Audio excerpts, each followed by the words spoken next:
Hi, this is a public service announcement for the Canadian Reed Organ, Friends of the Organ Society. I just made that up.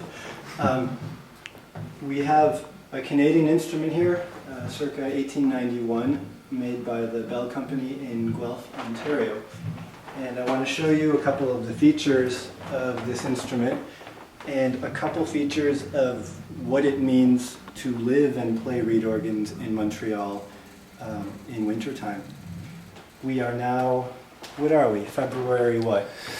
22nd. February 22nd. So it means we're depressed, we're cold, there's no humidity, there's nothing green, so just bear with me. Come on down here. We're going to look at the mouse-proof pedal, something you see on a lot of Canadian instruments. Kind of neat. What it means is that when the pedal comes back up, it seals against these guys, and theoretically it doesn't let any mice in there to eat the bellows. Seems to have worked so far. Yeah, pretty cool about this instrument is the casework is still all intact. All of this stuff that looks sort of like electric transistor towers or something, but 1891. This instrument was designed to go in a church balcony, most likely. We can tell that because all of the backside of the case here is finished. You can even see like the spoon carving here. This panel was taken out in here, but this is actually a swell shutter. So there's a pin in the center, and the swell shutter opens and closes. So this speaks over the gallery and into the church so that people can hear it. There's a neat feature in this organ. I took it out so you can see it. These are Scribner tubes. They're qualifying tubes. I don't know if we can actually see the decal. 1870 patent date. And what they do is they round the tone. So you have several reeds that speak into a chamber, and the upper harmonics are eaten by the chamber, and you get more of a fundamental tone. So that's kind of a neat function. We're going to put it back in here. Simple, right?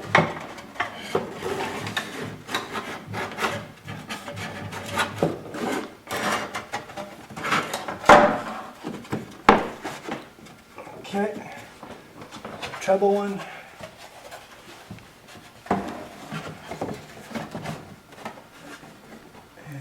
And the bass one.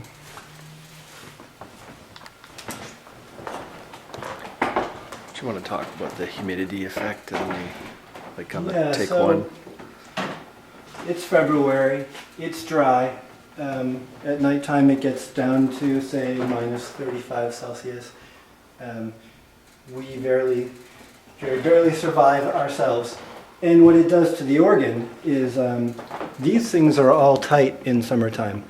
These are screwed on, so over this course of wood you have something that moves back and forth. Everything on the organ is like that in wintertime.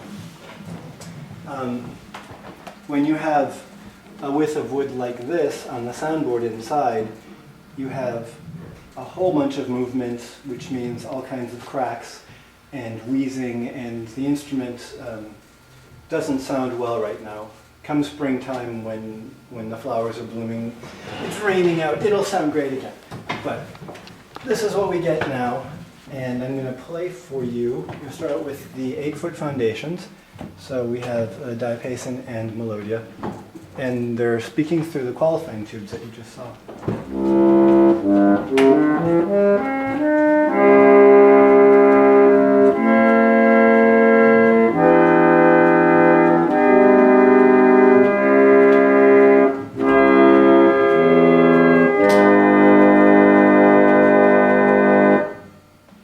We also have a second set of 8-foot reeds, and it's the Aeolene.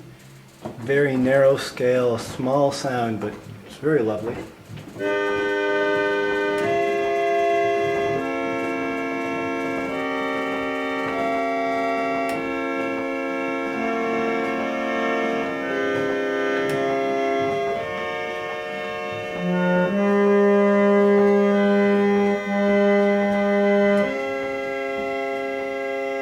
third set of 8-foot reeds, which is the Celeste.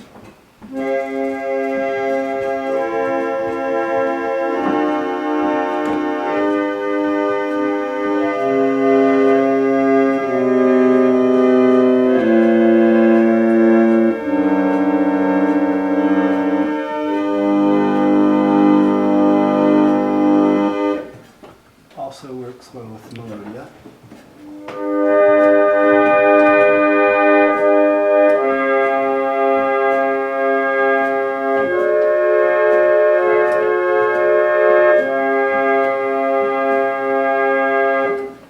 There's a 16-foot solo stop.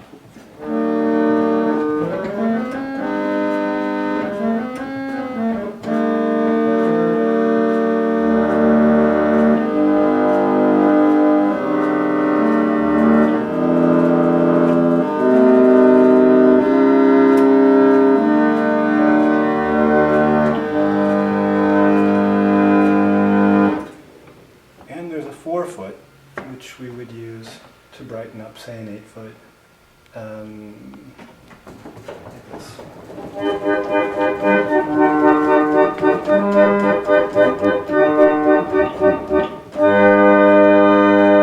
And what's very unusual is to have a 2-foot stop in the trebles. And if I put the 2-foot piccolo on with the 16-foot, it gives sort of a mixture-like sound on a pipe organ.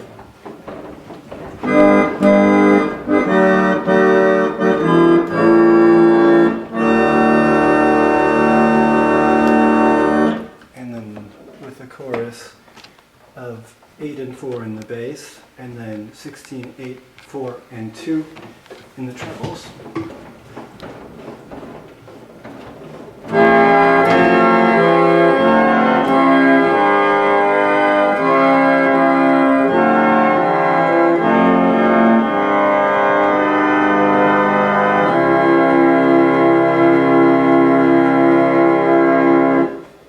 In the basses we also have a 2-foot, so we have 8-foot, 4-foot, and 2-foot. And we have the booming sub bass, which gives you this.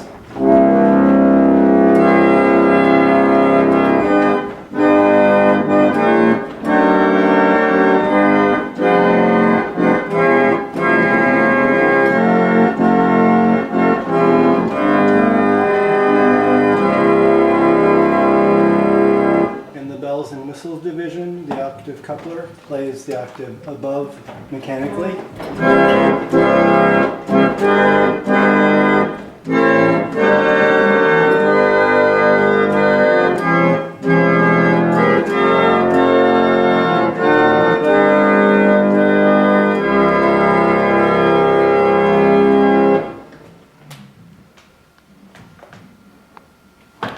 And now I don't know what to say.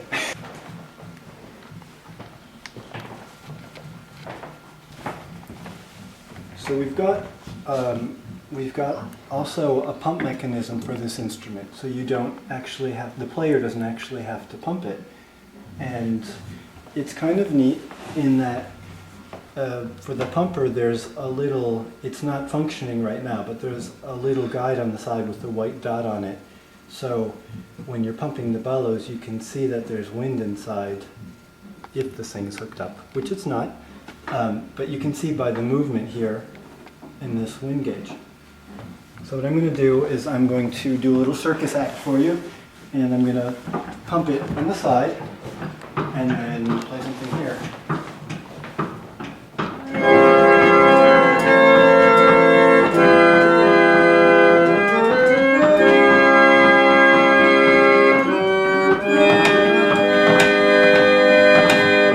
Okay, that's enough. Thank you very much.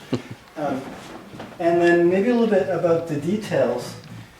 It's a late instrument, so from the 90s, but it still has some different East Lake and different Victorian aspects of it.